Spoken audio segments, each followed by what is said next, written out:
வணக்கம். இது உங்கள் தமிழன் சேனல்.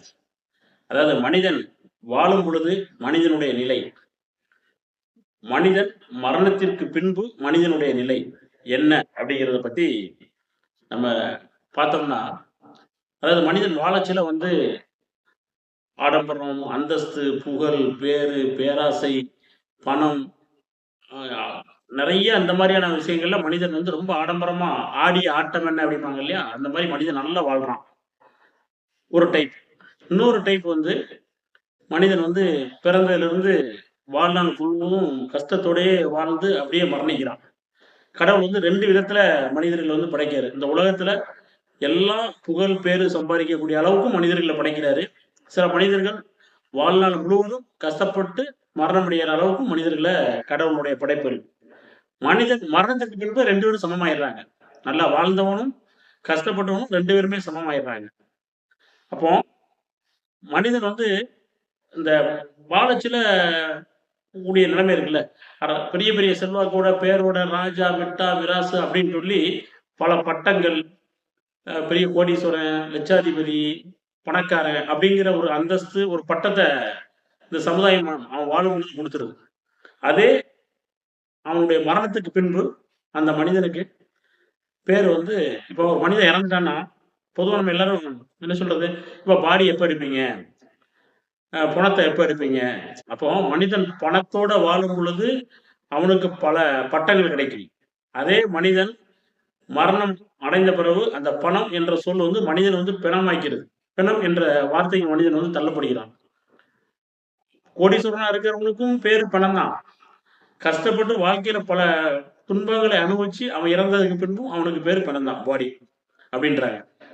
அப்ப மரணத்தில தான் எல்லா மனிதர்களுக்கும் ஒரே அங்கீகாரம் கிடைக்கும். பிணம், பாடி அப்படிங்கிற அங்கீகாரம் கிடைக்கும். இப்போ அ மனிதன் மரணத்துக்கு பின்னால அவனுடைய நிலை என்ன? உற்றார் இப்போ ஒரு அழகா கண்ணதாசன் பாதகாணிக்கை படத்துல ரொம்ப அருமையா எழுதியிருப்பாரு. "வீடு வரை உறவு, வீதி வரை மனைவி, காடு வரை பிள்ளை, கடைசி வரை யாரும்." நம்ம செல்வ செழிப்போட வாழச்சில நம்மள சுத்தி இருக்கக்கூடிய குடும்பம், மனைவி, மக்கள், பிள்ளைங்க, சொந்த பந்தங்கள் எல்லாம் ஒண்ணா உட்கார்ந்து வருவாங்க. அதே மனிதன் மரணத்துக்கு பின்னால, அதிலேயே நம்ம சொந்தக்காரனே சொல்லுவான். "எப்பா பணத்த எப்ப எடுப்பீங்க? பாடி எப்ப எடுப்பீங்க?" அப்படிங்கிற மனிதனுடைய மனிதன் அப்படியே அந்த இதுக்கு கேட்டகரிக்கு தள்ளப்படுறான்.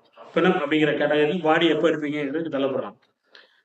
எவ்வளவுதான் சொந்த பந்தம் இருந்தாலும், நம்ம வீட்டுக்குள்ள நம்மள பிணமா இருக்கச்சுல நம்மள வச்சு அழுது எல்லாம் பண்ணிட்டு, எ அதோட நம்மளுடைய உறவுகள் முடிஞ்சு போயிரும். மனைவி அப்படிங்கிறது வீதி வரைக்கும் அந்த பிணத்த வழி அனுப்புறதுக்கு வீதி வரைக்கும் மனைவியினுடைய கடமை முடிஞ்சு போயிருது. பிள்ளைங்க காடு வரைக்கும் கொல்லி வைக்கிறது, அதுக்கு செய்ய வேண்டிய காரியங்கள செஞ்சு முடிச்ச உடனே பிள்ளைங்களுடைய கடமை அதோட முடிஞ்சிருது. அதுக்கப்புறம் மனிதன் இந்த மரண படுக்கையில தனியா தான் அந்த உலகத்த விட்டு போறான். இதுதான் இறைவனுடைய படைப்பு. அந்த பிறப்புக்கும், இறப்புக்கும் இடையில மனிதன் வாழக்கூடிய காலத்திற்கும், அவன் மரணத்திற்கும் இடையில எவ்வளவு பொறாமைகள், போட்டிகள், எவ்வளவு தீய செயல்கள், எல்லாத்தையும் இந்த உலகத்துல கடவுள் குடுத்து மனிதன ஆட விடணும். "ஆடு, நீ எவ்வளவு தூரம் ஆடுறியோ ஆடு" அப்படிங்கிற அளவுக்கு மனிதர்கள ஆட விடணும்.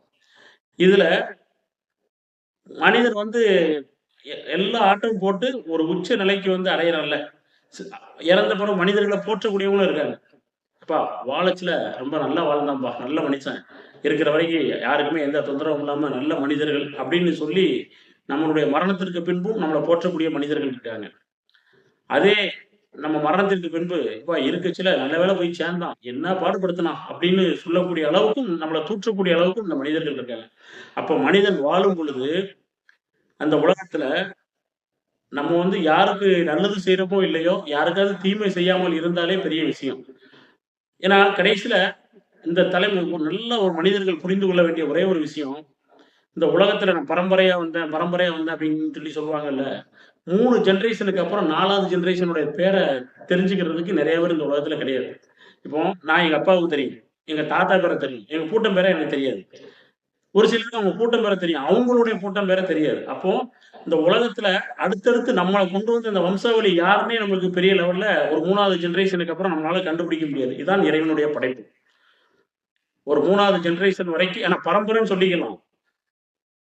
அப்பா பேர சொல்லுவாங்க, தாத்தா பேர சொல்லுவாங்க, பூட்டன் பேர ஒரு சிலர் சொல்லுவாங்க. அதுக்கு அடுத்த ஜெனரேஷன் பேர சொல்ற அளவுக்கு இந்த உலகத்துல வந்து யாருமே கடவுள் வந்து அப்படி ஒரு படைப்ப வந்து ஜெனரேஷனா நான் 10வது தலைமுறை, 15வது தலைமுறைன்னு சொல்லக்கூடிய அளவுக்கு மனிதனுடைய பிறப்புகள் வந்து அப்படி படைக்கப்படல. 3 ஜெனரேஷன், 4 ஜெனரேஷன் வரைக்கும் தான் அந்த மனிதர்கள் வந்து வரக்கூடிய காலங்கள். அப்போ மனிதன் வந்து மரணத்திற்கு பின்பு மனிதனுடைய நிலைமை வந்து முற்றிலும் மாறுபட்டது. பிணம் என்ற சொல்லுக்கு மாறுபட்டது.